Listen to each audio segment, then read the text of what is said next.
Pokebears, you go into the woods. You get your head ripped off. Hi everyone, welcome to a new episode of Pokebears. Hi everybody. Nick scares me sometimes when he does the intro. Well, when we watch a really bad batch of episodes, I get this way. So, wow, out of the 10 episodes we've seen so far, I've only really liked one of them. Yeah. For this season. Yeah. I still feel better about this season, though. Yeah, because I do feel more like a human. Yeah. As I watch these, than I think it's Orange because, Islands. like, every one of these episodes had a plot and a story. They had, like, a beginning, middle, and end. They all did something. They were all infuriating as hell. Yes. But they weren't blasé. Yes. They weren't like, well, let's just go follow this guy around for a while and see what he kind of does, and then that'll be it, Team Rocket. Oh, no, Team Rocket. Okay, great. Rather, it's just a bunch of, hey, why aren't they doing that thing that they should be doing? Yeah. Oh, okay. You can, like, pick apart these episodes because there's things to pick apart with. Want to get down into it? Want to get down and dirty with our first episode of the day, episode number 124. Flower Power! Flower Power. Florendo City wasn't on the way to Violet City in the games. No. They put a lot of cities in between Violet City and New Barktown. They do. Like, but not Cherry Grove. So many cities. Not Where's Cherry Grove City? No, not Cherry Grove. But so many other cities. Like, an excessive number of cities. So this is the second, I don't know, I forget if there were any other cities in the last podcast. I'm sure there were. Well, this is one of the new cities, Florendo Town, and it's host to a Pokemon exhibition show that just so happens to be once a year, and Ash and crew have happened to walk into that the day before, not the day of, at least. Was it called Florendo Town? I wrote it as Florendo Town or Floranda Town. I think Florendo Town. So Flor as in flower, so they named this whole town after flowers, and the main character has a flower Pokemon. Yeah. So yes, they get to this town. Perfect, well, almost perfect timing. Day before. They came in at the right time to have an arc with a character, is what this boils down to. Yeah. They came in the day before to see this girl's act. Basically, she has two blossoms that do like a backflip trick in the middle. And one of them's dance. having like constipation issues or something. Yeah. Let's get our way down to that. I wrote this note. Ash and crew are on the bridge into this city when Ash is like, "Wow, do you think people would watch a show of mine?" And Misty's like, "Oh, you mean like a theater show? No, like a TV show. Oh, who'd watch that?" And then Brock and Misty like do a topple over, and it's funny because we watch this and so many shows have done that joke, and it's never funny. It has never once been funny. I think the only show that could have possibly made that work is Futurama. And never because, oh hey, who'd watch a show that's set in the future and stuff. It's like, hey, what kind of idiot company would sell this show to another company and then not produce it anymore? That's the closest to that joke's being funny, because that joke was funny, but they had to be clever about it. It's more subtle. It's more subtle. Because subtlety is key. A show about fire-breathing animals could take a cue from. Oh, this is the first legit Pokedex. It is in a very long time. I can't even think of the last time that he's checked his Pokedex and it wasn't stupid. Did Ash check the Pokedex for Heracross? He might have, actually. I can't remember. Oh, okay, well, if he did, then that was. But if not, then this is with the Blossoms. Yeah. And then they're watching the Blossoms do their show, and the one Blossom has, like, stage fright or something. They never explain what is wrong with that Blossom. And it was able to before. Yeah, it's like, all of a sudden my Blossom's, I don't know, it's stupid now, I guess, because it's just dumb, and it stops in the middle of the trick. Like, it's in pain suddenly in the middle of the air, and it can't flip 3 times and spell out like the Blossoms. The first time we watched it, I was like, I feel like I was watching it. Like, I didn't take my eyes off the screen. And I was writing a note down. But I still felt like I was missing a part. Because, like, I had to stop and rewind. I was sure I missed something. Yeah. But I didn't. I even told you, I was like, no, you feel like you did. Because, like, it doesn't make sense. It feels like there should be another part. It's like the Blossom's fine, and then it's not fine, and you're like, what? Like, I want them to go to, like, the Pokemon Center, and Nurse Joy's like, oh, yeah, it's Blossom distribution organ is blocked up. We can fix that. Oh, look, it's good. No, and yeah. now I can do its flip thing. It's like you know that joke in South Park where it's the gnomes and they're like, underwear, ? Profit. Yes. That's like this entire show. Blossom has a problem, ? Profit. Profit. That's the whole show. The lady, what was her name? Did you catch her name? I wrote it down. Bailey. Thank you, Bailey. No problem. That makes sense.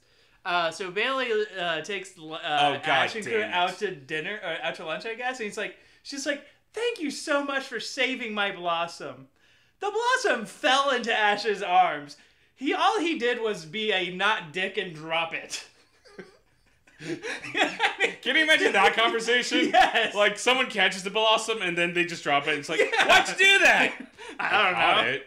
I What do you caught it want for from you. me? I just didn't want to. I just didn't feel like having that connection with you, honestly. But, yeah, I felt like doing other things, like going to Violet City. Bye. I felt like if I caught the Blossom, like, you'd take me out to lunch, and then we'd have a conversation, and suddenly we'd be invested in you, and then Team Rock would come along and, like, try to steal your And I don't need Pokemon. this problem. I'm a serious Pokemon trainer.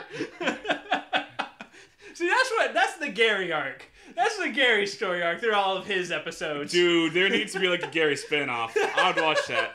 It looks like he got rid of the cheerleader girls. Yeah, he did. Yeah, that is true.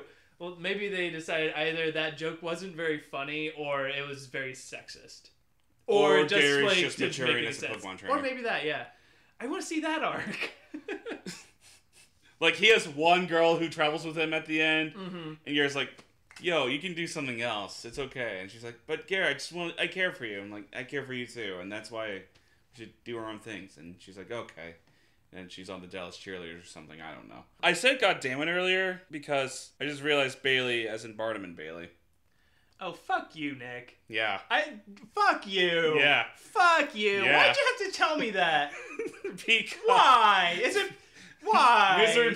misery loves company, Forrest. Shit. It's like the time I told you that Tad had a tadpole Yep. Pokemon. Yep. Revenge. Jesus fucking Christ. But I love how Meowth has stage fright. Yeah, that was kind of out of nowhere, but it was funny. It's fitting though. Like, Yeah. here's an easy ass way for Team Rocket to get money. We've Yeah. talked about how they should go into this. Yeah. And Meowth can't do it. Yeah. The one who would be the best fitting for it because he's a talking Meowth. They actually kind of addressed the fact that they can't make money via showmanship because Meowth sucks. Meowth has stage fright. Legitimate stage fright. Legitimately, yeah. That's what stage fright looks like. Meowth just stands there and he's like, ah. Take a note, Raichu. So, yeah, Team Rocket, by the way, Team Rocket, like, was the, in my opinion, best part of this episode. Yes. This felt like 2 episodes. Because, like, the Blossom shit and the Team Rocket shit didn't really connect until, like, the very end, and they got almost equal screen time. They did. But Team Rocket was actually kind of funny in this. Why I did thought. Team Rocket rent a bulldozer? I don't know, but they were bulldozing through the crowd. Like, were they trying to just get the other shows out of the way so they could perform? I can't remember their logic, but that's what they were doing. Oh, James and Jesse both had amazing costumes. during that whole thing. And they did them so quickly. And they did it so quick. They changed immediately. Like, Jesse and I James love are boring for showmanship. right? James is just magnificent. I Their don't jokes know are why. terrible. Their written jokes I know. are terrible. They were writing jokes for Meowth to say, and they were bad. Although the one good joke... James was the one who wrote the good jokes. Jesse wrote the shitty jokes. But What was James's joke? James's joke was... Did you hear about the low-fat that Pokemon? But Meowth gets the... Caterpie! And everyone's like, I don't get it. And James is like, you fucking idiots. It's Butterfree! Butter-free. And I was like, oh. That's good. There you go. I think that was the first time that joke was ever made, because now it's like a semi-meme. It is? Yeah. Oh, I didn't know that. And then, like, Paula Dean's like, that's not my Pokemon. And then she spews the N-word because she's terrible. The animation with Team Rocket, I thought was really fun in this episode. It was weird. Their animation was like, it looked low budget, but they were trying to make it look goofy and fun. Does that make sense? Yeah. Like their faces were just kind of weird and goofy. Like and it was hilarious. fitting. Yeah. Like they kept the animations looking nice in this episode. When they bulldoze through town, Ash steps in front of their bulldozer because he recognizes their voices. And it's like, stop. Ash can't do that for 2 reasons. You said the first one and I forgot what it was. But the second one... What was the first? The second one is because they've tried to kill Ash before yeah, and they won't stop. They have no problem with just running burning him him alive. So yeah, if they're willing to use a giant grasshopper robot to burn him, they could run him over with a bulldozer, no problem. Yeah. And then another reason... Shit, I have no idea what the other one Yeah, okay. Well, that's the main reason then. But I did enjoy the fact that all the other Pokemon trainers here actually fought Team Rocket. And Ash didn't. And Ash didn't. Yes, exactly. Ash wasn't the one stepping in and be like, I'm Ash, fuck all of you, I'm gonna do the things. It was like, Ash, take a chill, this is our thing. Yeah. And then they fought Team Rocket, it was great. Yeah. Shit, alright guys, good job. Blossoms, I think the Blossom names were Belle and Bella. Fuck you, Bailey. Like, if anything, you'd name one Belle and then the other Blossom. Also, if do the Pokemon share the last names of the trainer? Because if so, they'd be Belle Bailey and Bella Bailey. And those are stupid names. Bella Bailey's a pretty good name. Oh, wait, no, wait. Bailey was her first name, never mind. Oh, yeah, that's true. Unless they're doing the Japanese thing, and because, like, she just met them, she's going by her family name. Oh, okay, yeah. So, Bailey. Probably not, since they don't know what the fuck popcorn balls are. Since popcorn... Yeah, exactly. Or donuts. Or donuts. Yeah, they hang out with her for the night. Brock probably has sex with her. We see that off screen. Probably. Then the next day, Team Rocket takes control of the Are you having a seizure? A little bit. Of the stage? Talent show. Wasn't it a talent show? Of the exhibition. Yeah. And they tie up... We never see anyone untie the, like, referees down in the basement. They're just gonna die down there. They're just down there. Like, 6 days from now, someone's like, hey, has anyone seen Greg for a while? There's a smell coming from the basement. It showed up about 2 days ago. Oh, God. Greg had a family. Oddly, they weren't missing him, though. Oh. Team Rocket's master plan is to just throw a net on the Pokemon before they compete. I mean, it kind of works. And it completely works. Yeah. There's not a lot of Pokemon in that exhibition. You'd think a whole thing that, like... There are, like, 6. Yeah. And one of them is just an oddish riding an electrode. Yeah, I don't understand what that one was about either. It's not... Are they referencing the monkey on the ball thing? Why they didn't have any monkey. Why did they have a monkey? Isn't that a circus thing? Monkey hopping on a ball. And I'm sure if you look up circus animals and monkey, that's gonna be one of the things you search. Put a little thing if you find it. Okay. If I find it, I'll put a little... Maybe a sea lion. A little thing. So they could have had a seal on an electrode. Yeah, the Pokemon were not super interesting choices. No. For the talent show. The way they beat Team Rocket is that the one Blossom does the trick properly this time. Belle does the trick. And that punches Team Rocket away. They make Bella does the trick and it pops. No! You know what happens? Okay. No. Ash sends out Heracross because he doesn't have a flying Pokemon. So Pikachu is catapulted. Because he has Charizard. Well, Charizard's a flying Pokemon. Well, then I guess Ash is just an idiot. I don't know. This is not new information, so yeah, fine. So that Ash catapults Pikachu up way faster than the balloon does. Pikachu bites a hole in it, or thunderbolts it. The balloon falls down. They go find it, and then, like, they do the trick to do something. No! They mastered the trick before. No, they mastered didn't. the trick last night. Yeah. No, they didn't. Oh, because we'll just cut it out tomorrow. Yeah, that was the one they said. Yeah, that's You're what they were right. going to Okay. do. They were just going to be like, fuck the trick. Who cares? Who cares? You just flip over. Who gives a fuck? That's a dumb trick anyway. Fuck you, Bella. You can't do a simple fucking trick. What kind of fucking Pokemon are you? You piece of shit. Why doesn't you just have Bella do it? I know. Just have the other thing do it. The one Pokemon has to do a weird trick, like a weird flippy, complicated trick. The other one just has to flip it over. Come on. The one can't do it. Have the other one do it, you piece of ass. So they do the trick somehow, and it does... They do the trick and blast Team Rocket away. I'm sure that's They form a twister. They form a twister. Yeah, that made no sense.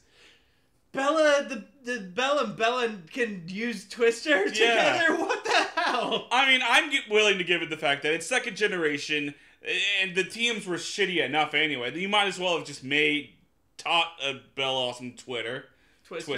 Or Twitter. Like, maybe they're making really mean tweets about Team Rocket, and that's their attack. Actually, that'd be a great Porygon move. Generation 8. Generation 8. Mean tweet. Lowers his Pokemon's special defense and special attack. And if it's a really mean tweet, it poisons them. So, yeah, no, they do the trick somehow in order to help in the fight against Team Rocket.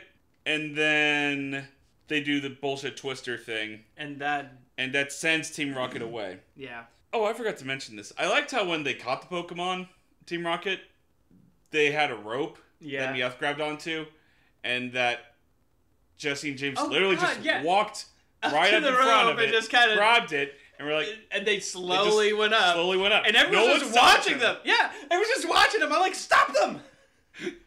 They're low! You can catch them! Don't be dumb! Don't be dumb! Also, they did the Victory Bell trope twice in this episode. Oh, they did. Like, I can understand once every, other episode, even once an episode, if you have to. Don't do it twice in an episode. No, don't do it twice. I'm lowering my score for this episode. Hang on. Damn, that was... Bailey then tells Pikachu that because Pikachu learned some dance moves from Bailey.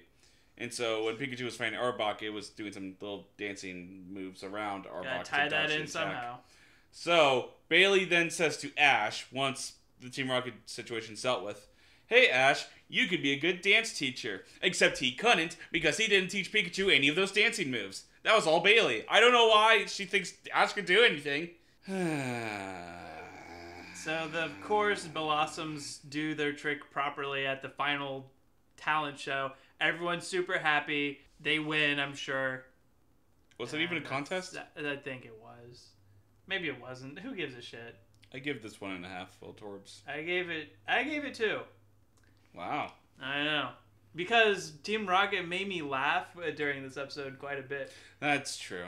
But when we were talking about it, I couldn't remember a single specific thing outside of their little Meowth stand-up bit.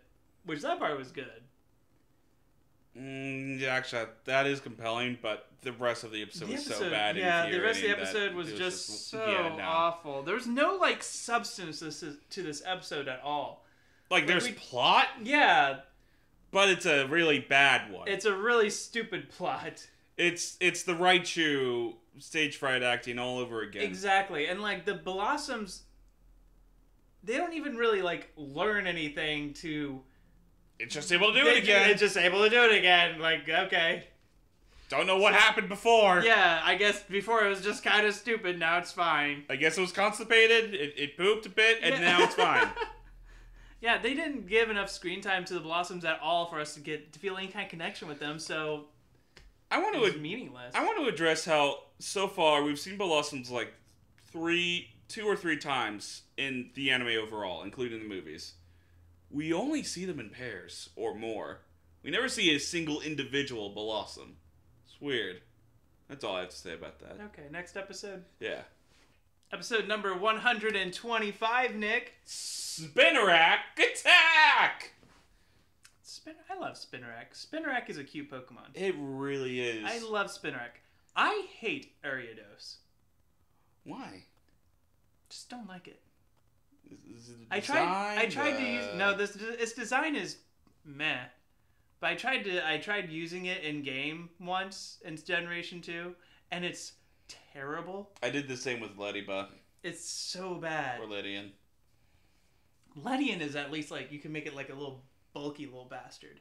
You can't do shit with Ariados. It's just sticky web and poison jab until you die. That's all it can do. And that's in modern generations. I know. Before it was like so bad. I don't like it. Anyway, Spinarak is cute. They don't really attack in this episode. No. No, the name implies that like a bunch of Spinarak are gonna like hunt down Ash and crew and eat them. That'd be a cool episode. That would be cool. That's not what happens. No. No, this episode had one of the dumbest ideas out of every Pokemon episode. I don't remember Pantilia City. I'm playing Pokemon Crystal. I don't remember passing through Pantilia City. Yeah, man, it's between Dark Cave and that route right before Dark Cave. It's like right between there, Nick. Like where the Bellsprout are? Yeah. That's a tiny ass city. It's between those two. Is that like a pixel long city? Dude, did you miss it? I guess I did. You idiot. Wow, damn. Do they have the Spinaraks in the games with the Officer Jennies? Oh, yeah. That's the whole thing. Shit. Yeah. Wow. And yeah, in the games it's really dumb because you have to like feed all the Spinaraks. It's actually super mundane. Most people do skip that. Oh, okay. Well, at least I didn't miss much. Okay. I don't know how this episode gets going. My first note is about the professional crime fighting, so... Oh, okay. So there's a bunch where I was just like zoning out, I think. I have 2 notes before I think they get to that point. Do you know how they get there? Because they get into the city. They get into the city, and then Spinarak like changes its face somehow. Yeah, on his body. Which freaks out Misty. I don't know how it did that. I guess muscle contraction. Like how you make the lady dance when you have a tattoo on your arm. Maybe it's like an octopus thing or a cuttlefish, and they can slightly change its color like that. Maybe. Or maybe it's just a straight up face. Or maybe it is Spinarak's actual face. You don't know. Was Team Rocket breaking into the thing before or after? I think after. Oh, then... I think after. I'm not positive, though. Okay, well, if it's after, then... Although I feel like we cut from the Spinarak making the face at Misty to Team Rocket. We did. Okay. I think that did happen. Okay, so yeah, Team Rocket is dressed up in like this tuxedo mask looking gear shit. Was that a Sailor Moon reference? Yeah. Alright. Wow, it's a good show. They're like, oh, the black arachnid could have broken in here, and now you just have a broken nail. And then they make like 2 really bad puns, and I didn't even remember them. Oh my god, they made so many bad puns in all 5 of these episodes. Yeah, like their pun was weak as shit. This was, and not to mention, there was just like pun, like every other line of dialogue. I mean, I know they've always been kind of jokey like that, but this was kind of taking it to the next level. Yeah. It was an absurdist episode. Yeah. Yeah, it was pretty bad. I almost wanted to write like a play where every line is a pun. But it's serious. I challenge you to do that. Okay. Because I'm interested in that concept. God damn, that's going to be hard. Every single line. They can't even just say yes. Are rhyme puns allowed? I will allow rhyming puns, but they have to be good. Well, I can't meet that. Because if you want to... They can be shitty puns, but if they're rhymey puns, they have to be good puns. That I'll give you. Okay. But it's probably not the best idea for them to be wearing black and all that shit in the middle of the fucking day. Yeah. That didn't make any goddamn sense. What the fuck are you thinking? Like, dress up as, like, security guards. Yeah. Or in regular casual clothes if you're going to break into a place. And don't be obvious about it. Fucking idiots. I guess like, how does no one go up to him and be like, hey, you guys look kind of weird. Are you guys thieves? Yeah.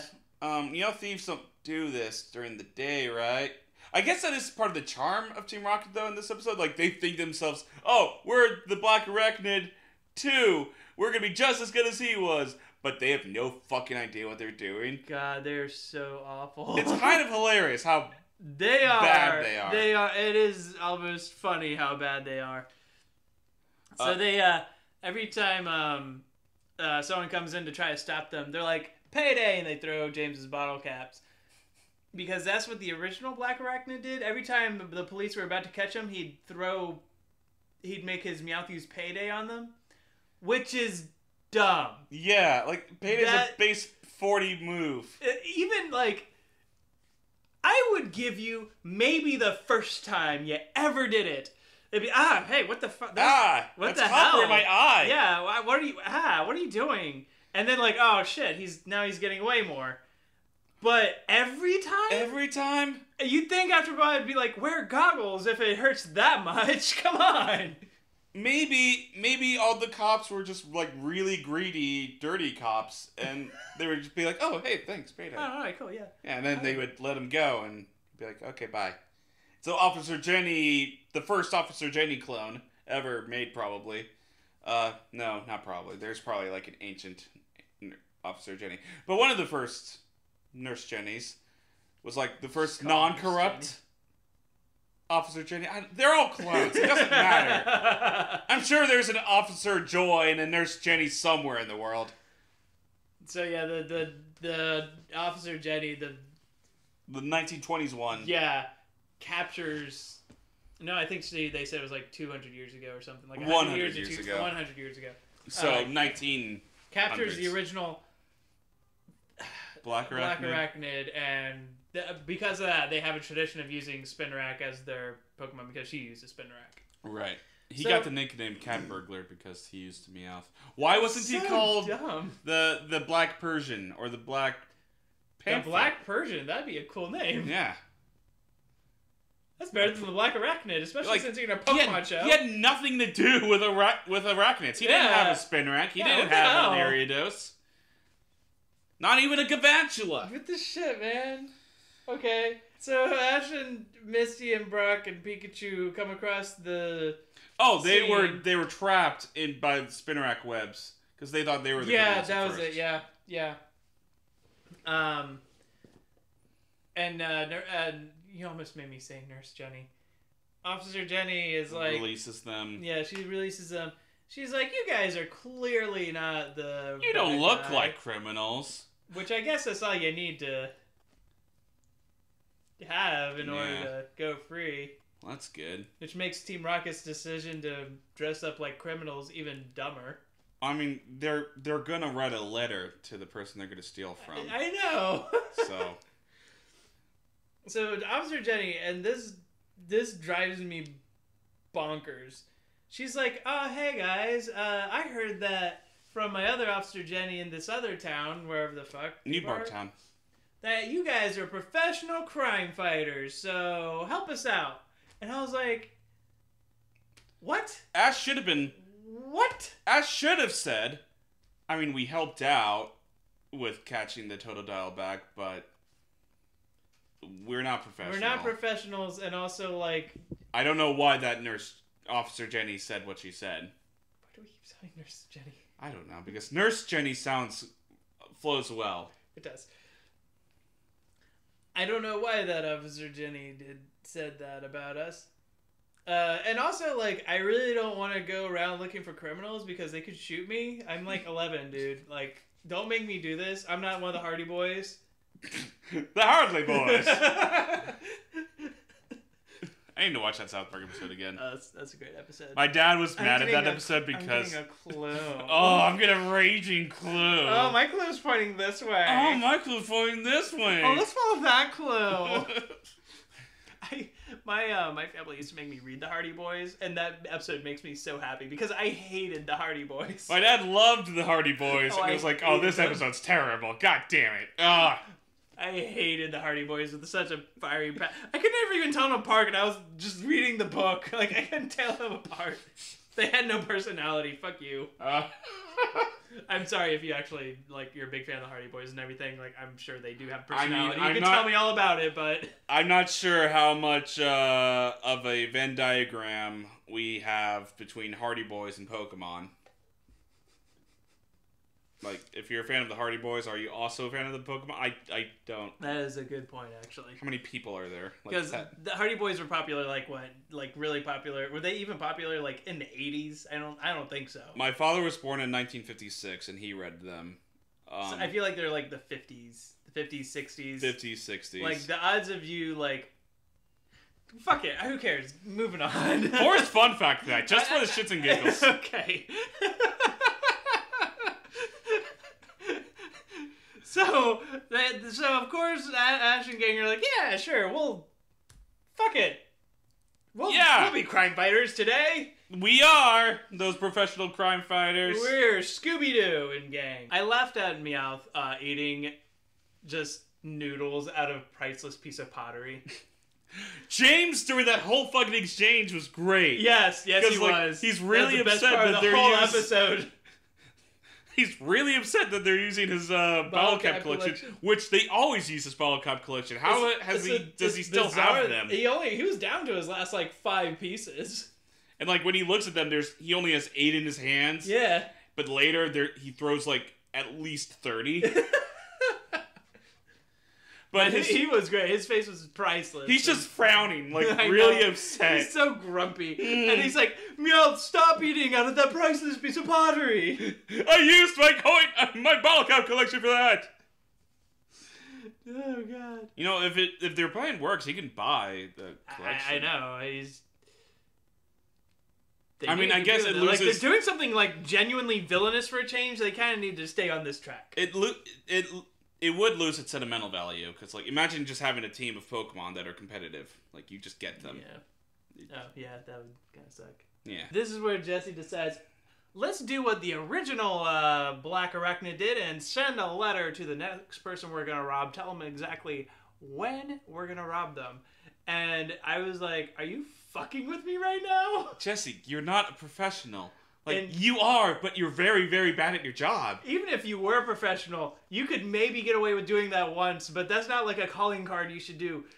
You write the note after you steal it, like, haha, we stole it from you, fuck you. Like, that's what you do. You don't write it beforehand. You warm up to writing beforehand. Yes! Come on, you piece of shit. I didn't like the animation in this episode. I don't know why I wrote that note there, but I don't like the animation in this episode. It looked very stilted. It did. Like, very, very, like... I mean, very rough. Even James, during that scene he was good in, all that was animated was his face. Yeah. Because, like, his head just got bigger, and, like, yeah, it was like, I'm gonna stand here and say my line. I'm gonna stand here and say my line. That was, like, the entire... A lot of talking heads. Yeah, exactly. Not good, not for good animation. So now, cut to the professional crime-fighting kids, and they're having a meeting. To bed. No, before that. Oh, I know. Yeah. Oh, yeah. This is when he wrote like 6 notes. No, it's just one huge fucking note. Oh, okay. Because we had to stop the. I had to pause because I was very, very frustrated, and I expressed my frustration in writing this note. Hopefully there's a picture on the YouTube version of this podcast, of which currently this is the only version, but yeah, I don't know. Whatever. I'll take a picture of it. Thank you. Brock says, all right, first things first, we gotta get an order or something like that. Yeah. And then Ash says, oh, order, I'll take a cheeseburger with fries, which fuck you, Ash. Stop eating cheeseburgers. Stop having only the one food you like. And then the actual note is, Ash, oh wow, holy shit. Can you even read Ash, handwriting? Ash, this is serious business here. Your burger joke is not funny. It's not. If they're going to be professional crime-fighting Pokemon people, whatever... They can't make jokes like that. Can't make jokes like that. And Brock, to his credit, immediately says, Ash, shut the fuck up. This is not the time to do that. I was surprised that 4Kids let them use the word fuck in the episode. I will say that. I mean, when 4Kids at least acknowledges that when the time is appropriate, you can curse. And it was that time. That time was appropriate. It was the time. It was the time for the curse. They then said, God damn it, Jenny. Who knows what that was for? That was they are talking to the guy who owns the vase, and then she says, "Oh, don't worry, we got our Pokemon on our back." And then she turns around and Spinarak is on her back.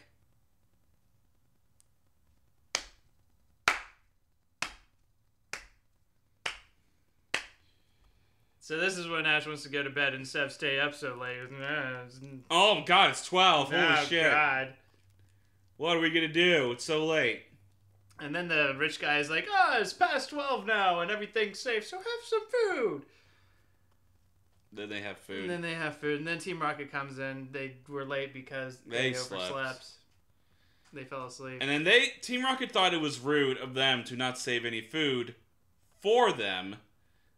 You don't feed the man who's burglaring you. Like, come on, you're man. You're already stealing their things. They're not gonna feed. Like, I know. No. Like, they're legitimately upset over that. I know. I was like, this is dumb. So they steal the vase and they almost get away in their balloon. I don't know why. No, Spinarak's web. No, but this was when, like, they're doing the motto and they're, like, stealing the vase, and I'm like, don't do the motto, just leave. And Ash, they're doing the motto. Fucking stop them, you idiots! Like, you can arrest them right now. I know. This should be done. Team Rocket, they could arrest you right now. One of you needs to act. It's the show of idiots. This is Idiot World, where idiot things happen all the time. That's the world building that we're having here. Idiot World. I summarized that by just saying Team Rocket is really bad at stealing. They are. They are so bad at stealing. So Ash had, like, released all his Pokemon to, like, prepare for the battle or the stopping of the burglaries. The burgles. The burgles. And Squirtle uses Water Gun, but the animation has him pointing down. Yeah. But then the water is up at the balloon. That just bothered me. Clearly, that was like reused animation from like a different episode. Oh, I mean, clearly it was. But I mean, like, is it that hard to make a one animation frame of Squirtle shooting up? Did you also like how does Squirtle shoot up a lot of times? Did you also like how, like, in the past, like, Water Gun is shown to be strong enough to, like, blast through a fucking ship, and this time it's just like Team Rocket are like, whoa. Maybe Squirtle can adjust the strength of its water gun. Why wouldn't it hit it full force then if they're trying to stop Team Rocket? I mean, they don't want to kill Team Rocket. There isn't a death penalty. I would absolutely want to kill Team Rocket by this point. I wouldn't kill Team Rocket. I would want to make sure that they can't get up tomorrow. Well, see, I don't know. Okay, let's see. Accounting for all of the things Team Rocket would have done to me at this point. Like, okay, if they try to set me on fire, yeah, I'll try to kill them. Okay, yeah, you're right. Yeah, exactly. I also wrote that Spinarak doesn't really have much of personality, honestly. I mean, it's cute. It's cute. It closes its eyes and it's happy. Yeah, but that's... This episode, I think, was trying to be a Spinarak episode, but, like, it catches Team Rocket, but other than that, it doesn't do anything. It doesn't have any interaction. Didn't do anything. Yeah. They're really trying to show off Heracross. Like, in every episode, Ash has had Heracross, and it's been in. This episode sucks, Nick. It does. Do you have any other notes? Bruce was even, like, rushing to end. I know, he was. He was, show. like, rushing everything. With the last episode, too, he's, like, rushing all this narration. He's like, Ash and crew are going to try to get to the next city, and how are they going to get there? I don't know. And I'm like, slow down, man. I think Bruce realizes that, like, they just need to get to fucking Violet City. And, like, if he could do his job quicker, maybe they could do their job quicker. I think what really was is that they had his paycheck off screen. He's like, okay, I gotta get through this. I'm gonna go, and so I can go home and Bruce is back and watch some TV and drink some alcohol. Bruce fell off the wagon. He's back on drinking. Yep. Oh, I gave the Pokemon karaoke song at the end of this one 2 Voltorbs. Okay. But I gave the overall one. Are we at that point? Are we ready? Yeah, they blast off Team Rocket. You know what happens. I gave the actual episode 1.5. I did too. That's the exact score I gave it to. Yeah. I mean, it's just so aggressively stupid. Mm-hmm. I mean, thank goodness. I prefer aggressively stupid over nothing happening. Blasé. Yes. But it was just so dumb and not like it was just so stupid. It was almost infuriatingly dumb. It was. It really, really was. Team Rocket saved it from that. It saved it from one Voltorb because like Team Rocket was mildly funny. Mm-hmm. But other than that, like it was just so stupid. Let's just get on to the next episode. You got it. Episode number 126. Snubble Snobbery.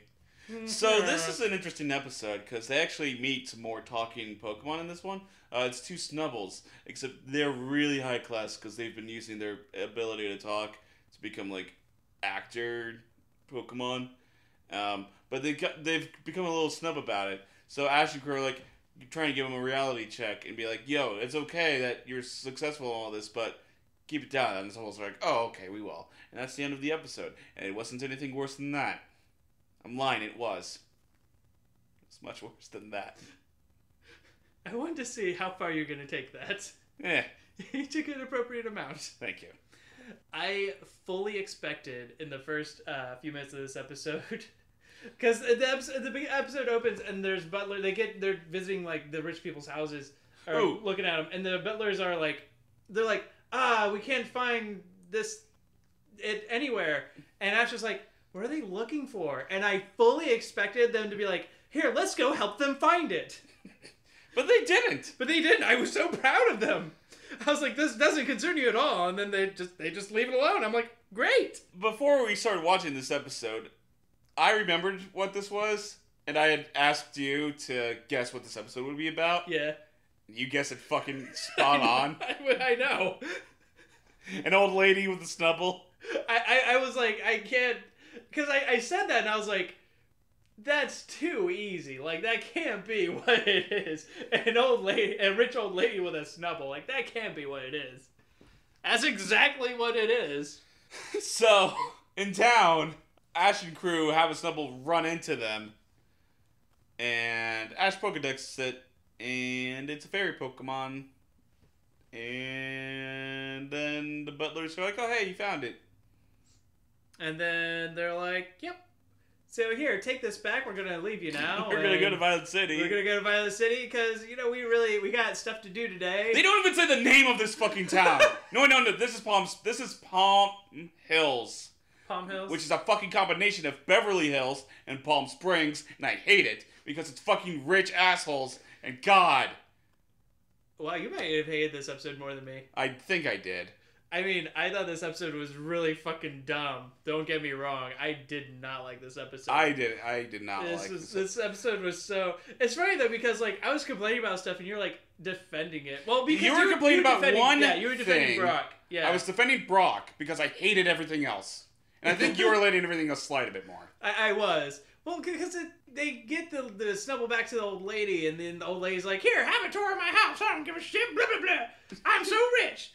And then they're like, oh, yeah, you got a lot of cool shit here. This is pretty cool. And Brock's like, her Snubbull, like, in what should be full, like... Obvious? Yeah, it's like, it should be really obvious, and, like, she should be able to hear what he's saying, like, wow, I don't know, that Snubbull doesn't seem too happy to me. Because it's constantly, like, when she's holding it, it's constantly squirming. Yeah, which, even if you're in the right, that's still a douchey thing to say to someone you don't know. You have okay, Forrest, I have a cat, and I'm just constantly holding this cat in my arms, and the cat's like meowing, it's scratching in my arms, it's like panicking. What are you gonna say to me? I'm gonna be like, hey man, maybe you should lay your cat down, because it seems like it needs to get down, Like, are you gonna be that nice about it though? Like, yes. This cat is like panicked, Forrest. Like, for all you know, I could have punched this cat. That is true. Alright, I will give you that. But I also know you. Like, you're not a complete stranger to me. Like, I'm imagining myself like a complete stranger is coming in. Like, I'm coming into a stranger's home, and they're, like, clutching their tiny dog to their chest, and their dog is, like, trying to squirm away, and they're not letting it. I mean, it's shitty, and I want them to stop doing that to their dog. But they're giving me a tour of their home, and they're, like, super rich, and they're feeding me for free. Okay, but now imagine you're a veterinarian, and you're, like, trained in this kind of stuff. Uh-huh. And, like, dogs mean a lot to you. I'm gonna take it more to heart, but there's still, like, a tact to it, though, I think. I think there's still tact that should be involved. Because, in my opinion, Brock is coming off as completely douchey. But she doesn't even fucking acknowledge that, though. She's just like, yeah, okay. And then, Yeah, I know. like, Brock has every right to be fucking upset. Like, this is an animal suffering in front of him. Yeah. Like, once she, like, completely, like, blows him off or whatever, then I'm like, okay, yeah, now you can be douchey about it. Because she's just zero self-awareness. Zero self-awareness. Zero, like, actual awareness. Yeah. This is how did she get her money? What job skills does she have? Was her husband like the Pokeball creator? Is her husband Lawrence the Third? Oh, you know she inherited that money from, like, her rich-ass parents who worked in coal mines all their lives to build up a tiny fortune and invested it to help her have money. You know that's what happened. God. Yeah, this character is terrible. She's awful. She's a terrible, terrible human being. And she's in the wrong fucking show. She's terribly drawn, by the way. She's in that same show. Can I say that? Yeah, no, she's you can. Terribly, terribly drawn character. Like, all the rich people are terribly drawn characters. Like, that lady who owns the male Snubbull is also, like, the fit-in She's version even of her. worse. Yeah, she's even worsely animated. Worsely? Worse. Even worse animated, in my opinion. Yeah, the animation was really weird in this episode. Anyway. Yeah, they're having lunch, and Snubbull doesn't like the steak, which I find absurd. It's a dog. It should fucking love steak. But whatever. Oh, yeah, this drove you insane. And then... This drove you insane. Like, Snubbull hasn't liked any of the food that this French master chef has been making for it. So Brock's like, oh, I got some popcorn balls that I carry around for any Pokemon. Except they're not fucking popcorn balls. They're the fucking Japanese rice things that I should really find the name of so that way I can express my anger even more. Stop appropriating Japanese culture to American youth. Let them learn about other countries. Stop it, 4Kids. It's racist. It really is. Well, it really is because they're afraid of the Japanese culture completely. Is what it seems like, and that's how it comes across. It's such bullshit. It so is. Like, they're not donuts. They're not popcorn balls. And you know what? I remember when I was a kid watching shows like Pokemon that take place in different countries and not really comprehending that they took place in different countries. And I remember missing out on learning about those other countries. How cool would that be as a kid to learn about freaking Japanese culture? That's what Digimon had over Pokemon. They were straight up, yeah, no, we're in Japan. Oh, really? Yeah. Oh, right on. Because, they see fish, and they're like, oh, hey, nice sushi bar. And then they make jokes in Japanese jokes. Like, it makes sense. Also, 4Kids didn't produce Digimon, so it was fine. I thought they did. I don't know. I'll force fun fact that later. It turns out that this lady thinks that her Snubbull is, super it's lonely. Nervous. It's nervous, but she thinks it's super lonely. No, she thinks it's nervous because of, a wedding coming up. Oh, right. Well, her original problem was that she thought it was lonely. So she decides to arrange a Snubbull marriage with this other, which we alluded to already, with this other lady Snubbull. His name was, ridiculous. Sir Snubbleston? Yeah, it was, so ridiculous. And it had, a monocle and a top hat. And it, had a bow and a cane. It was so... That was the best part of this whole episode, was that Pokemon. Snubbull was the best Pokemon. The lady Snubbull had pink bows. I was confused for about a third of this episode. I didn't realize that was supposed to be a girl Snubbull for so long. Yeah, nah. Because I gave her the same, 1940s gangster voice as the other Snubbull. Snubbull. That's not... Snubbull should be make them sound different, you know? Snubbull. The first one was good. Snubbull. Something like that. That'd be cute. Yeah. So annoying, but so cute. But this is just annoying and not cute. So. Yeah. I mean, I'll argue it's cute, but it is weirdly placed. It doesn't quite match. Give me a Murkrow with that voice, and then we're talking. Murkrow. Haunch Crow. That'd be cool. That would be cool. I got so frustrated. I was like, are we doing the rich, person getting an arranged marriage plot again? Yes. That's exactly what we're doing. But it's going to be foiled. Again.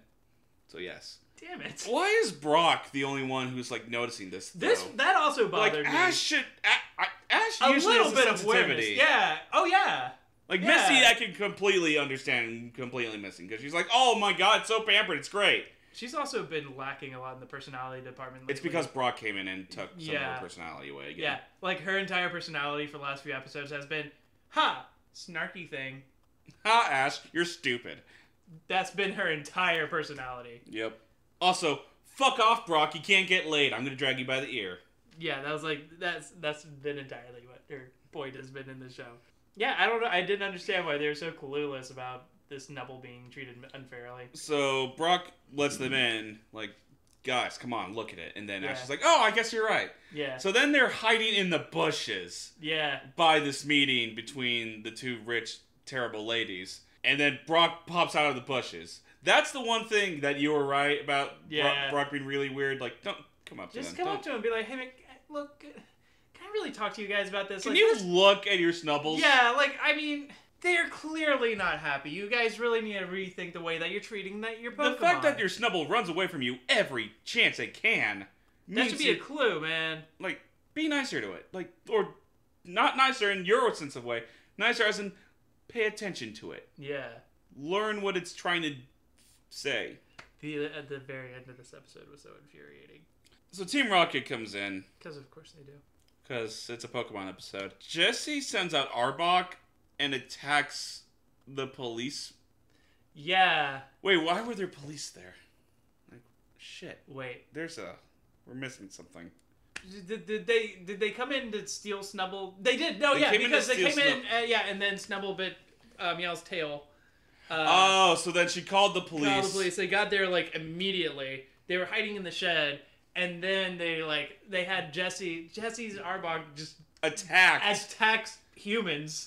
That's the first time we've seen Pokemon human violence, isn't it? It is, yeah. As far as I can tell, that's the first time like a Pokemon has straight up attacked a human in this show. It was weird looking to see. It was. It's strange because like that shouldn't be like so jarring, but it was completely jarring. Like in Pokemon Coliseum in the post game, you'll get an email from someone saying, hey, why'd you attack me with a Togekiss? And then they show you a picture of a Togekiss attacking a person. Mm-hmm. The guy's disguised as you, and you have to go stop him. But I thought that image was hilarious, because here's this guy being toppled over with a Togekiss. No, sorry, Togetic. But that's just because it was ridiculous looking. This looked like serious. Yeah. Like, it was scary. Yeah. It was so weird. I'm surprised Team Rocket doesn't do that more often. I mean, if they're not afraid to once, then why wouldn't they do it more often? So then the Snubbull starts attacking like Victory Bell and Arbok, and Brock is guiding the rich lady whose name I'm pretty sure we never learn. I don't think we do. Motherfucker. Brock is like guiding Beatrice. Brock is guiding Beatrice to teach Snubbull how to use like attacks, like tackle and shit. Snubbull's pretty strong. Yeah, like it kind of kicked handled. Victory Bell's ass. Yeah, and Arbok. Yeah. They slam away Team Rocket in some fashion. And then that's the end of the episode. Brock is like, all right, man, look, this is how you treat Pokemon. You know, you gotta let it out outside once in a while so that way it can get good exercise. She's like, oh, thank you, man. So she built like a whole field for Snubbull to play in. And the Snubble's bigger than it was before. I think it leveled up quite a bit. Yeah, it was. She was like, had to hold it with... It like fit like in between her cleavage, and now it's just straight up over her chest. Yeah. It was weird. But then the Snubbull just runs away anyway, because it's reminded of Meowth's tail. Yeah. And then just goes off into the sunset. And I was like... making the whole episode pointless. The entire message of this episode ruined in 10 seconds. Like, I think the message was right. Like, the message was completely right. The message, and I think it was kept. I think the Snubbull, like... It's not kept because that lady thinks... The problem the lady was having was... I can't let my Snubbull go outside and play because it'll just run away.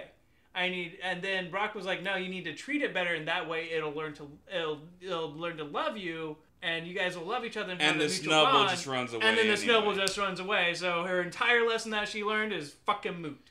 Well, I mean, philosophically, or emotionally, this lady has been mistreating the Snubbull for presumably a while now. She has. So the Snubbull is probably right in thinking, oh, I should just run away. Yeah.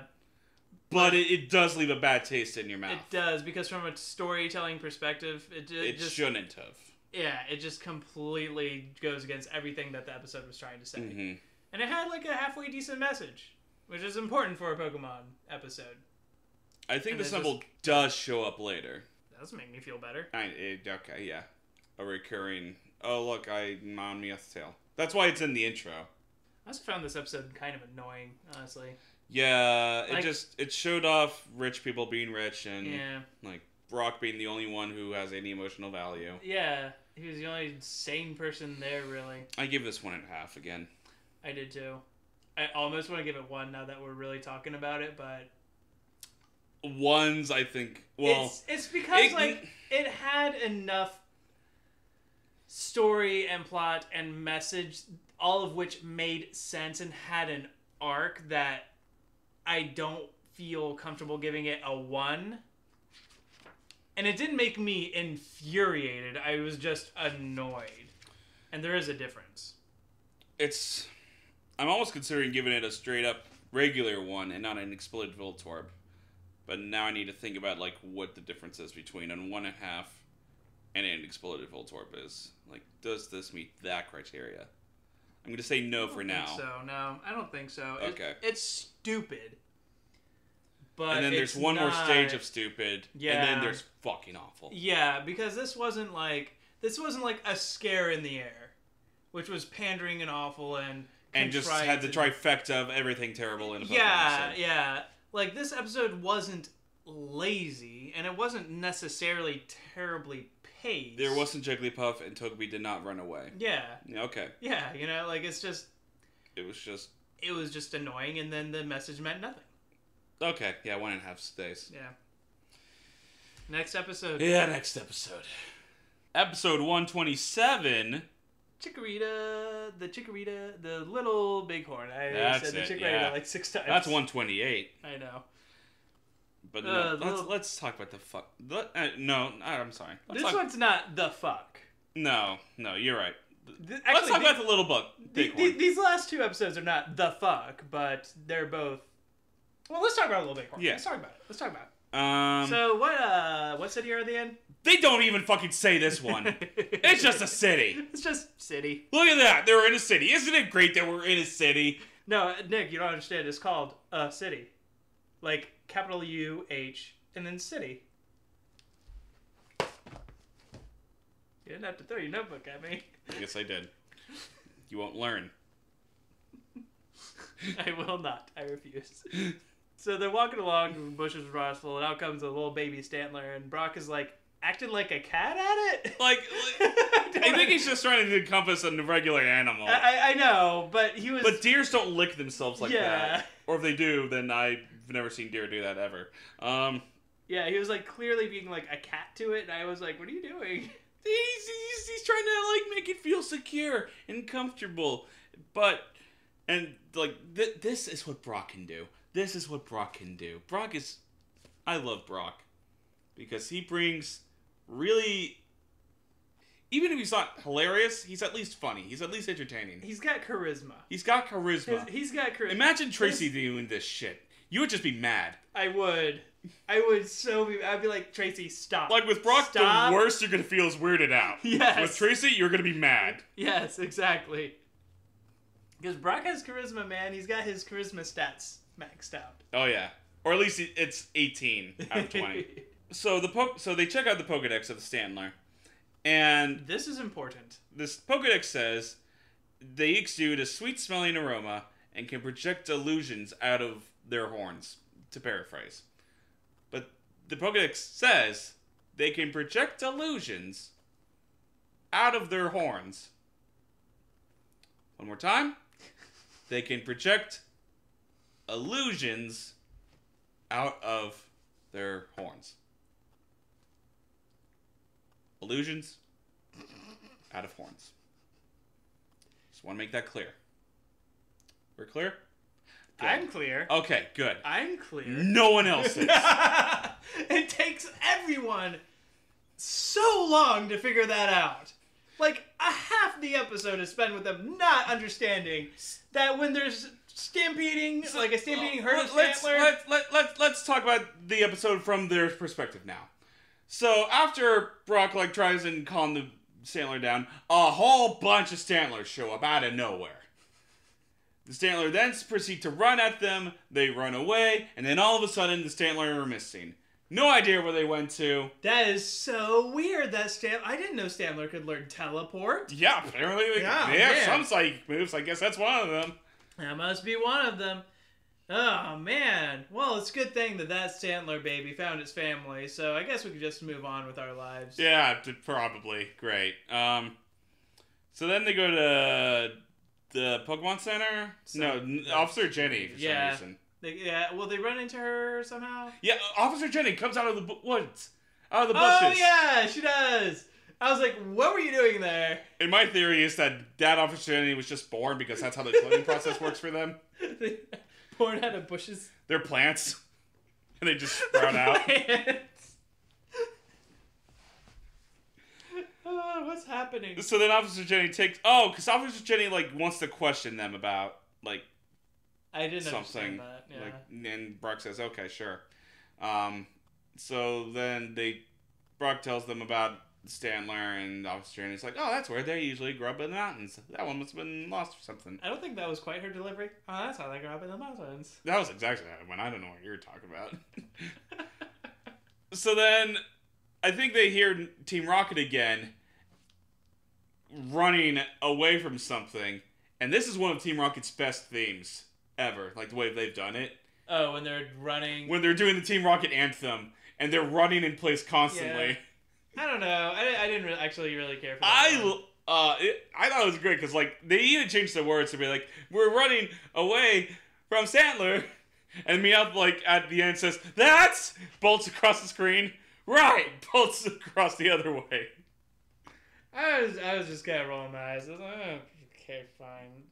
I think it's because, like, I'm so sick of the Team Rocket. Like, I'm aggressively tired of the Team Rocket anthem by this point.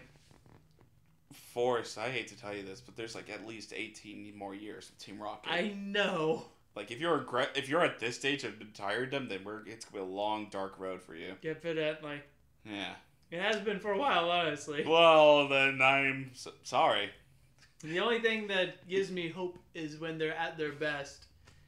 I think in Unova, they become, like, actual legit evil for a little bit, and they are not in as many episodes. But then they go back to that way in Kalos. The Stantlers are stampeding down the street, and Brock finally figures it out. It's only been, like, almost half the episode. Like, the Stantlers are running through... No, it hasn't been half the episode. It's been like a third at most. Yeah. It's like been not very much of the episode at all. This episode was terribly paced. Like, I'm sorry. The pacing was awful. It felt like it was over halfway through. Yeah. Yeah, he was like, oh, look, the Stantler, they're going through the buildings. That's kind of weird. Oh, wait.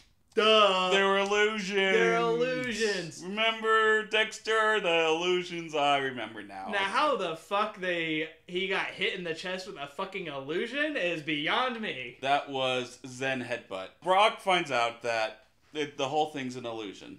He figures it out because he's not completely stupid, I guess. Brock is the smartest one. I still say it took them way too long to figure that out. When the answer is literally told to you. I know. Like, if... I will give you that. If the Pokedex didn't say they cause illusions, alright, I'll give that to you then. Okay, maybe it takes a minute.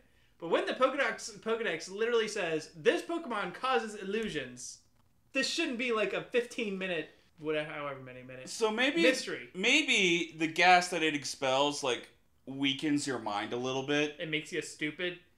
I mean... Oh, God. Oh, man. How else do illusions work, though? Ash must have been breathing that in his whole fucking life, then. That's like in the milk he had growing up. That would certainly explain Delia. No, Delia smoked Stantler horns while she was pregnant. The Pokemon drug trade is a dark drug trade. Sorry. Well, no, I'm not sorry, but let's just move on. So within the illusion, you could see the little baby Stantler, like, limping along. Yeah. Just trying to get through. And the Brock's like, hey, it's okay. It's okay. Like, Brock is genuinely caring for it. Like, he's trying to calm it down. And he calms it down. Yeah. And then, while he's cradling it in his arms, Brock's saying, oh, yeah, he probably just misses his mom.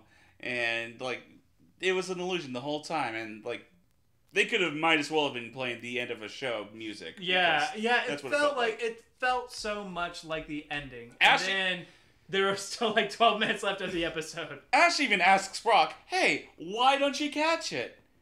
And Brock's like, nah, all he needs is his mom. That's the best thing for it. Which... I'm going to give it to him. I'm going to give him that one.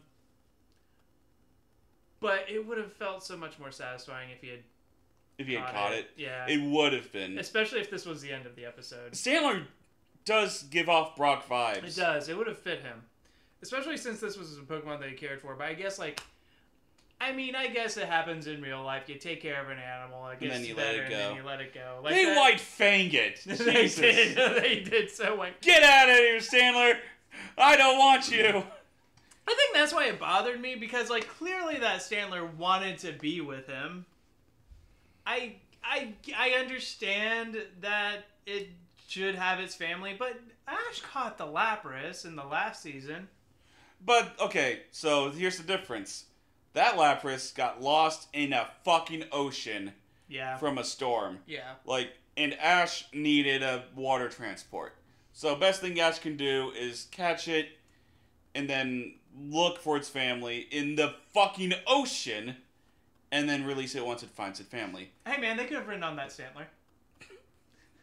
It's a baby Stantler. They can't hold fuck it. Pikachu could have, and it would have been adorable. That would have been so cute. That would have been so cute. That would have been. Max cute points. But the mountains were right there. Yeah. It wasn't that far from its herd. Yeah, I'll give it to you. Like, if there was an earthquake and it had separated it completely, then Brock can catch a Stantler. But right there... I still kind of felt like there were missed opportunities in this episode quite a bit, you know? I felt like Brock... Because the Brock and Stantler relationship was almost there. There was just something missing from it.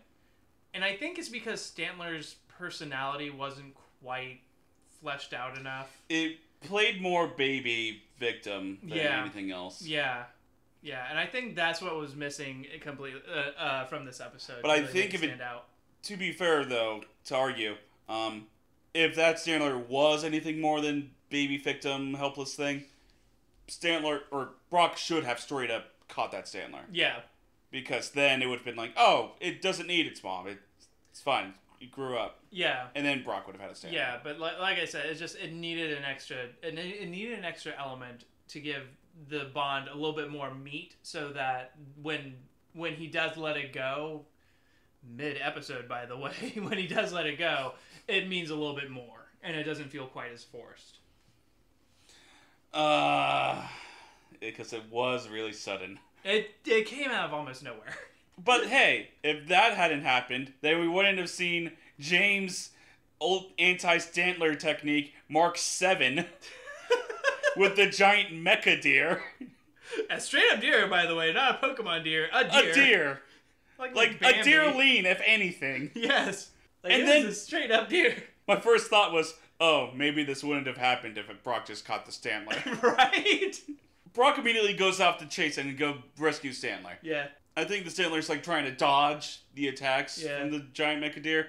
So Brock sends out Onyx, and it's a giant rock snake versus a giant mecha deer, and this is a Brock episode. This is a Brock episode. This is what Brock brings to the table. That was the best part of this episode, was when the Onyx fought the deer. I wish it had been longer, because Onyx just kind of crushes it, but that was cool. That is cool.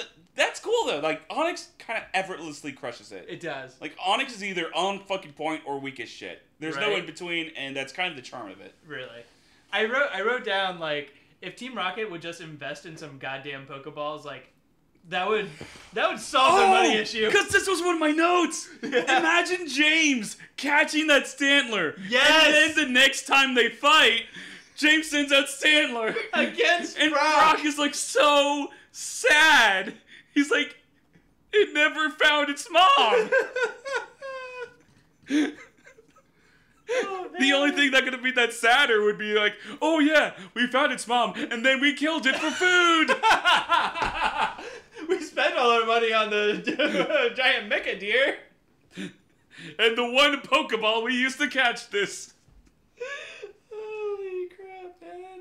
Speaking of James, he talks in one scene, and he has teeth while he's talking. But only on his lower jaw. It's really weird. It looks very off-putting.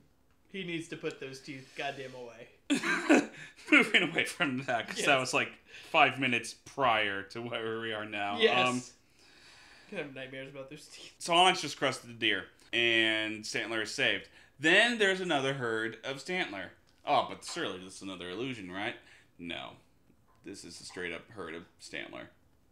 And then they knock Team Rocket out. Whose bones are made of metal, I think. Because James throws the remote for the mecha deer at one of the Stantler, and it makes it like a metal, like, clunk when it hits it. Like, on the head. Like, yeah. I don't know, maybe they just have really, really hard heads. It sounded just like this.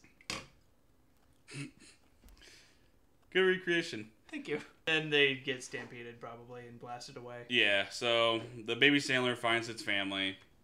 He goes with them, and the end of Brock the episode. says bye and stuff. And yeah, that's the end of the episode. I gave this 2.5. Yeah. I actually might raise that to 3. Because I actually did get teary-eyed. No, 2.5. Because the pacing was really, really, really, really, really bad. I feel so comfortable giving this a 2. Because the pacing was really, really, really, really, really bad. But you know something, though? I like an episode like this where it's like, the elements for a really good episode are so there. And we can talk about how this could have been a really good episode. It needed way better pacing. And, like, the stuff with him, like, telling the Stantler going away needed to happen at the very fucking end. At the very end. What if, like, he had to do that in order for the Stantler to go to the herd? Like, they saw the herd already. Yeah, exactly. Exactly. He was just kind of making it go out into the fucking woods. Like, I hope you find your family. Yeah. I hope you're not attacked by a giant mecha deer. Exactly. No. Like, that needed to happen at the very, very end of the episode. You could have still had the shit with the mecha deer. It still would have felt kind of awkward in this episode, which it did. But you could have still had it, but more in the middle of the episode. Like, to give Brock and the I keep wanting to say Salzbuck, Stantler time to bond. Because that was one thing that I felt was missing. Even though I will say that the director of the episode and the animators and even Brock's voice actor did a very good job of, like, having that connection between him and Stantler. Mm-hmm. Even though I don't think the story elements were there for them to earn that. Right. But they still needed those other elements in order for that to really have a good connection. Yeah. I think the only reason I'm giving it a 2.5 is because I got teary-eyed and because Brock was on point. Brock was very much on point. It still took them way too long. There's no way to defend them taking, like, so long to figure out their religion shit. That shouldn't have taken, like, a third of the episode. Either take literally the entire episode to figure it out, and Dexter just never said anything about illusions, or solve it in, like, 5 minutes. Yeah. And then... Like, they turn around, oh, man, the Stantler are gone. What happened to him? Oh, illusion. That's how that should have happened. Based on how they said or address the fact that, like, that gas makes you forget a little bit beforehand. Yeah, that could have worked, too. Next episode? Yeah, next episode. Cool. Episode number 128. The Chikorita Rescue.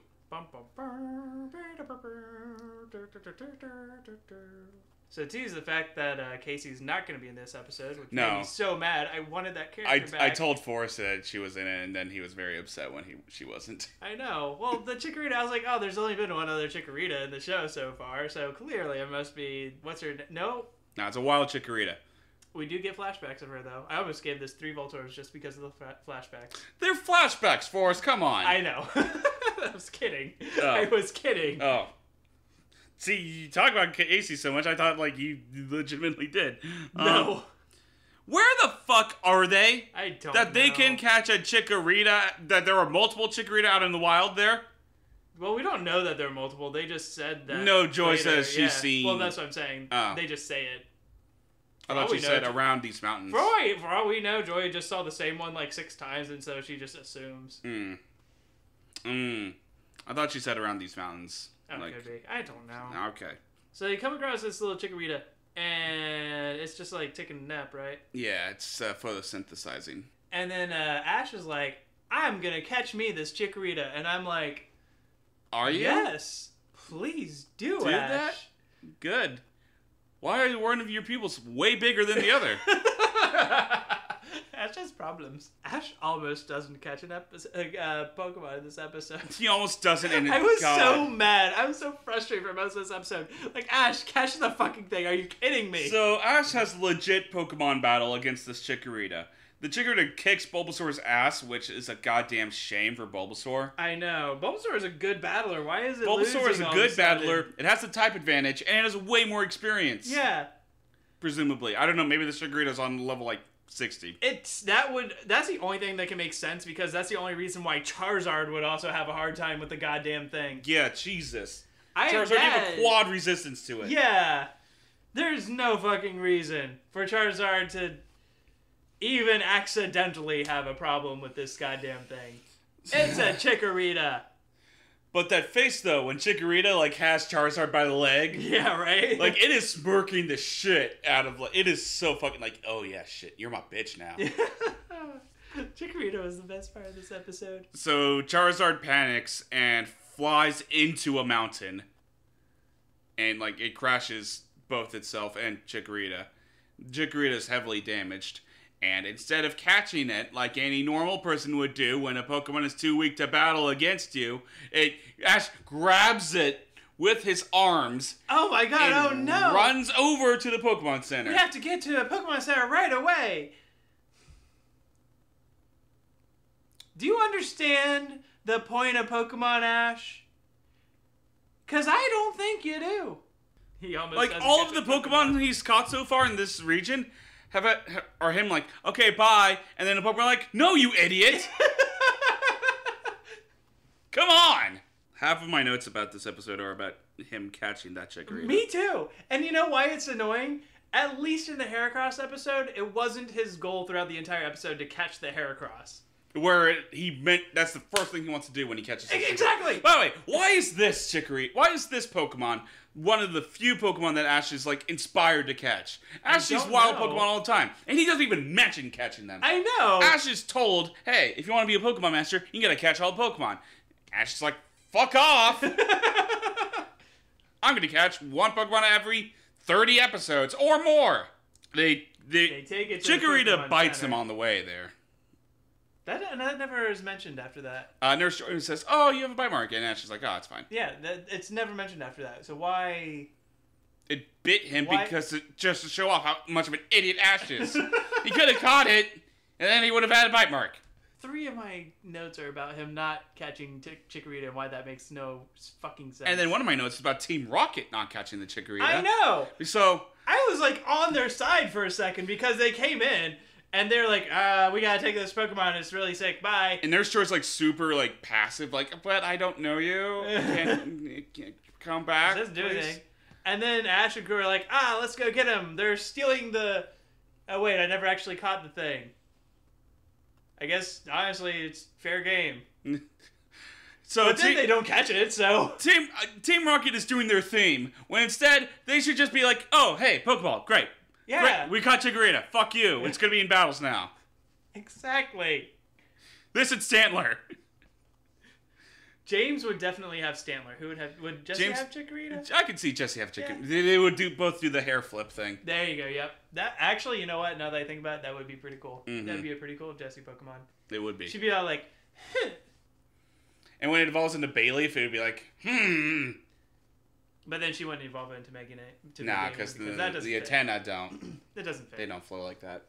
It doesn't fit her personality. So they go into this snowy cabin thing. Ash has chased them, and he was in such a hurry he forgot his all of his Pokemon Pokemon. Pokeballs. The only one he brings is Pikachu. And for some reason, Brock and Misty do not follow him. Yeah, they just stay there. Yeah, they're just like, oh shit, Ash, there he goes. With his bolts of super speed that we apparently can't catch up to. Hey, Misty, you want to have sex again? It's been a while. It's been a while, Misty. I think it was Todd was the last time. Yeah. Yeah, okay. Actually, yeah, it was. Alright, yeah, let's do this. You know, you're kind of weird now, Misty. You're not as aggressive as you used to be. Yeah, they toned my character down a lot. I'm not sure if I like it. Well. Oh, well, that was... Deal with it. That was alright sex, I guess.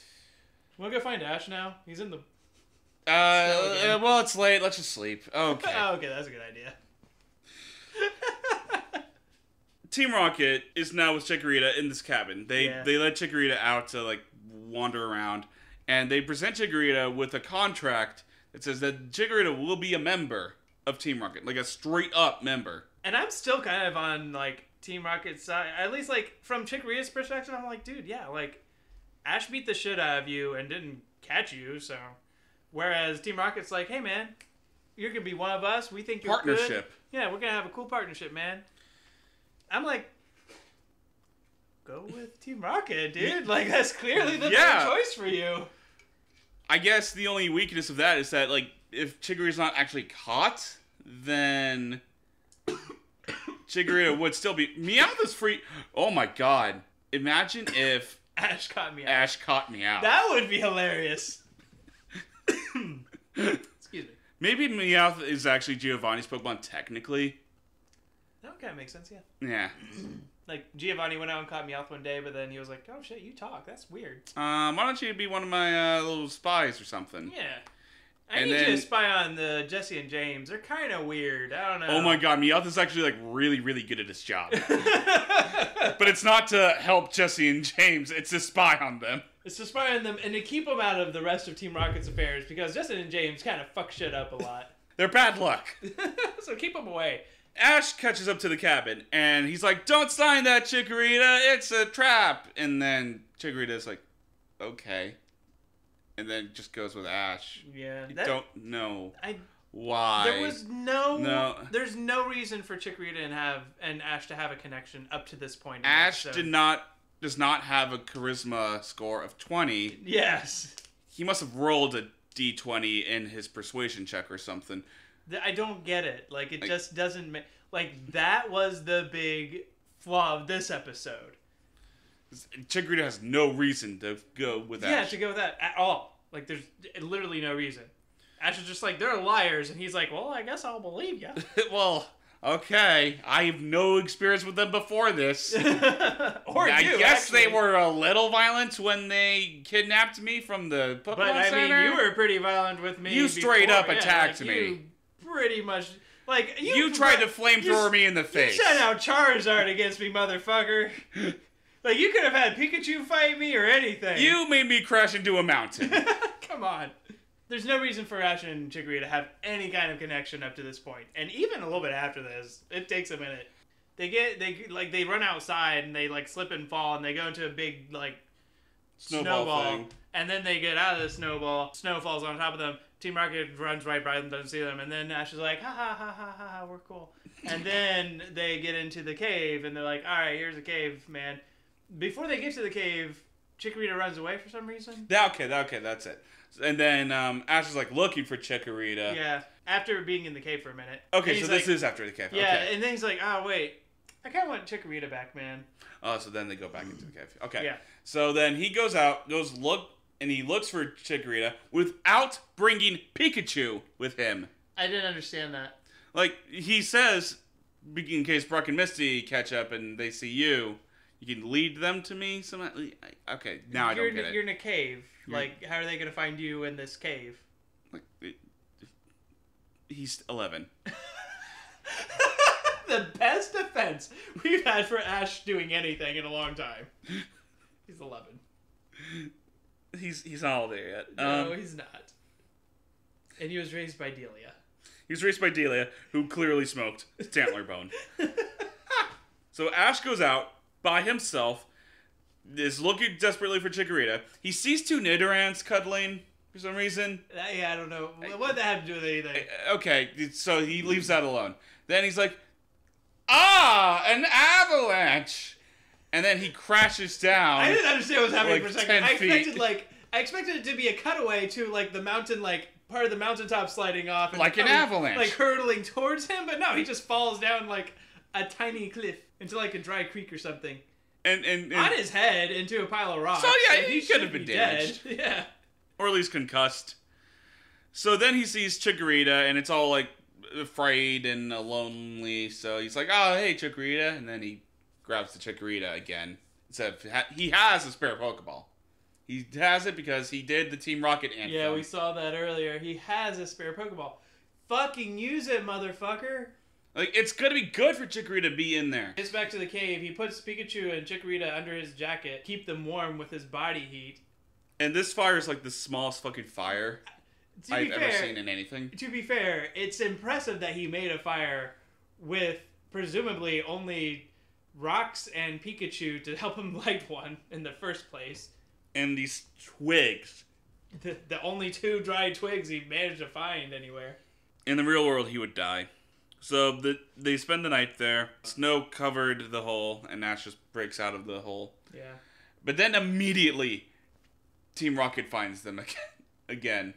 Did they actually find them before? And so they were just waiting? Like, oh, if they're dead, then it's not worth going in there.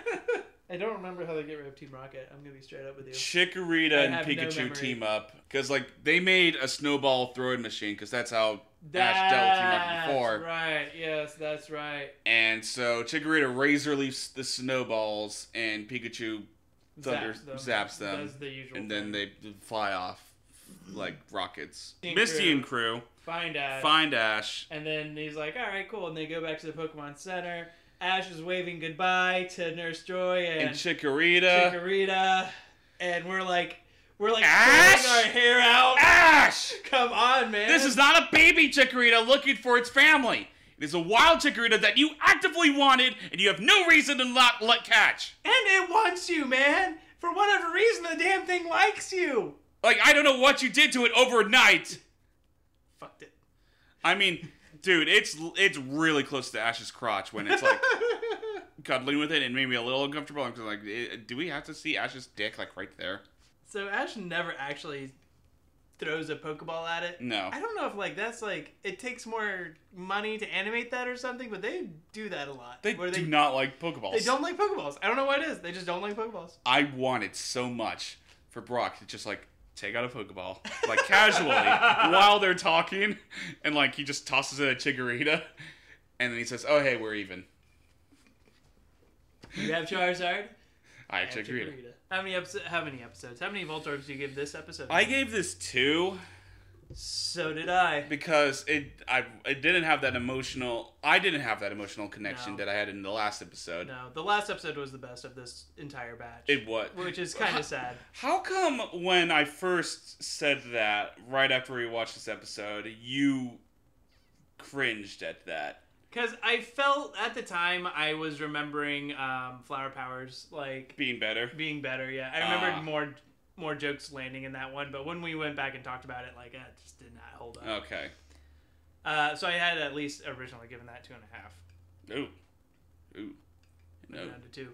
Yeah, this one's 2 because it needed more bond between Ash and Chikorita. But that was a big thing. Wasn't infuriating in the ways that make a thing actively bad. Oh no, Chikorita was adorable. Chikorita was. I like that. Yeah. That character, like, that is how you make a Pokemon a character. Is something like Chikorita. And it's a new personality archetype for Ash's team. It's just really, really fucking cute. And surprisingly spunky. strong. Yeah. And surprisingly strong. You ready for Pokemon of the day, man? Yeah, let's talk about Pokemon of the day. Cool. All right, Nick, are you ready for this week's Pokemon of the week, of the day?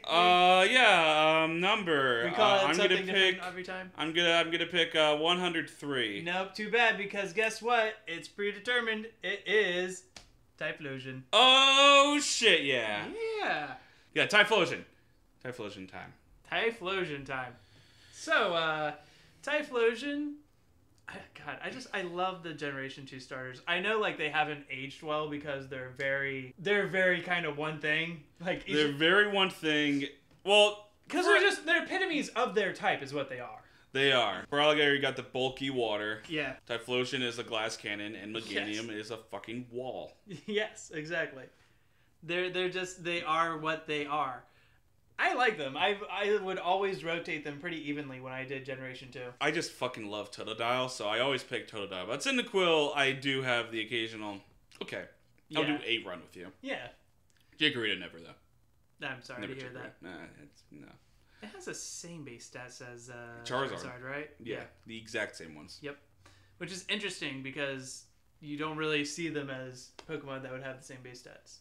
At least I wouldn't think. I mean, they're both like speedy looking thing. Like they're leaner and they have slightly higher special attack. So what do you think of Typhlosion as a Pokemon overall? What do you think? Pretty cool? Overall, yeah, I'm a fan of it. I really am too. I like them a lot. But it's the details about Typhlosion that I really like. Yeah.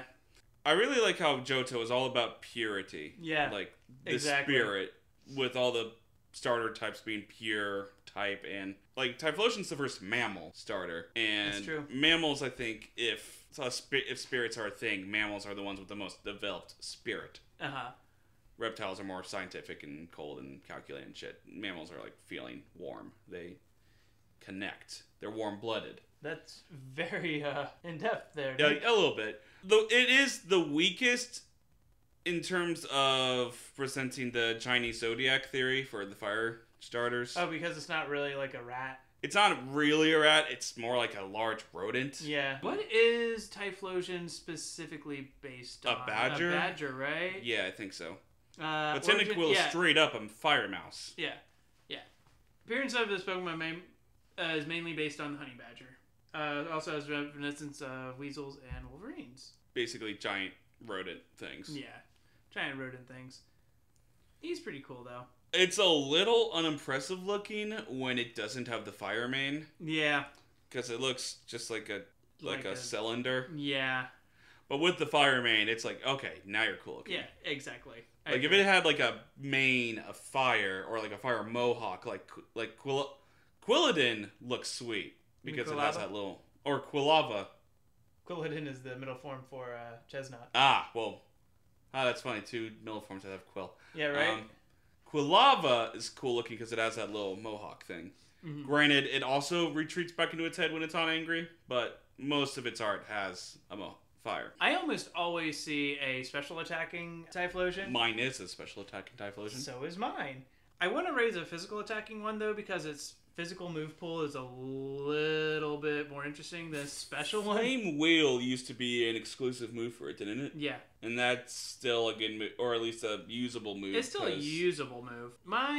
His attacking stat is a little bit low, though. Only base 84. Yeah. Which is literally one base point away from, like, what I consider to be fairly usable. Like the standard stats to use? Yeah, for me it's 85. For a defense stat, that'd be good, but... Yeah, for a defense stat, that's totally fine. Actually, his defenses aren't as bad. Kind of a well-rounded cannon. It has the emphasis on speed and special attack, but... You could. Like, he's not unusable in a defensive capacity. Except that his move pool doesn't quite... Yeah, no, you should just make him offensive. Yeah. Just do it. So I gave mine Sunny Day with a Fire EMZ. Ooh. Which raises your speed when you use it. I also gave him Burnout, which is a move I freaking love for them this generation. That powered up in the sun is so fucking powerful. Shit. It's so strong. It has a base power of fucking 130. I need to update my fire Pokemon, because, like, my Arcanine and this one I raised it back in 6th generation, so... Yeah, I re-raised this one for literally that move, and it works really well. Is it an egg move, or can it be level up? No, level up? Oh, level shit, up. okay. Yep, level up. It's really cool. A lot of people use Eruption with it, which is a fucking strong-ass move. That is what mine has, yeah. Yeah. I also gave mine Flamethrower, so that after I use Burn Up, I can still use a fire move, which in the sun is still going to be strong. So does mine, Flamethrower, yeah.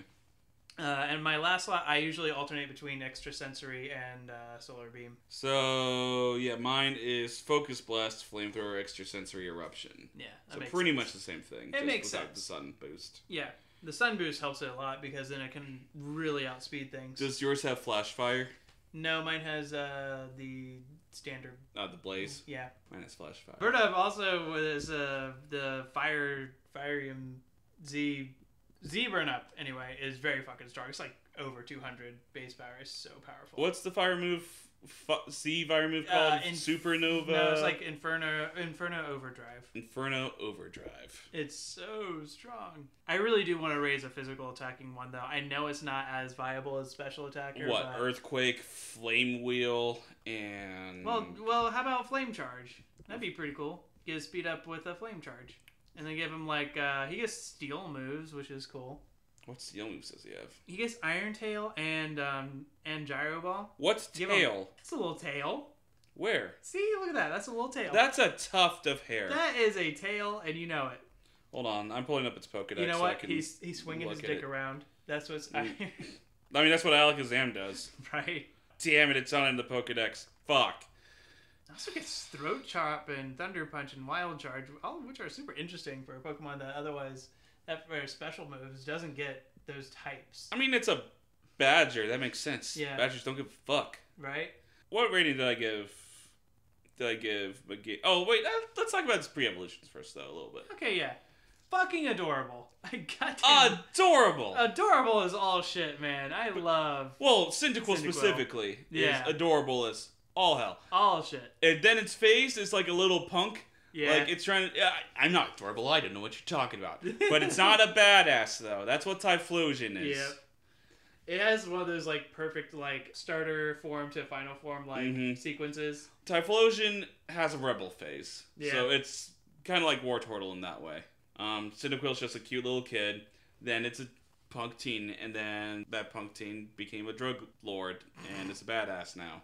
As far as fire Pokemon goes, he's a little, sort of on the basic side. Yeah. Because like he shoots out flames and he shoots out flames and he's a pure fire type. Yeah. Like what more do you want? Like his ability outside of Blaze's Flash Fire, like it's a very quintessential fire type Pokemon. But at the same time, it's a very quintessential fire type Pokemon. It goes along with that theme of purity. Yeah, he's cool. And he is the calm before the storm of firefighting types. Oh god, yeah. I'm not looking forward to. Yeah. No. Well, okay, they're gonna be like years apart, so Yeah. I can talk about them except Embor. Okay. Oh, Embor. Oh god. It's one of my least favorite Pokemon. Yeah.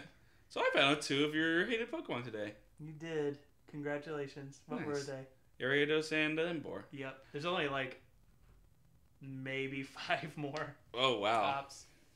But those are 2 of them. I really So don't like them. like if this is an anime right now, like we'd be seeing an overimage of 7 silhouettes, and 2 of them have just been filled up. Yep. God, that's hilarious. We're not going to get to a couple of them probably unless we happen upon them by accident. So. Meanwhile, mine's just been like a whole fucking like Yeah.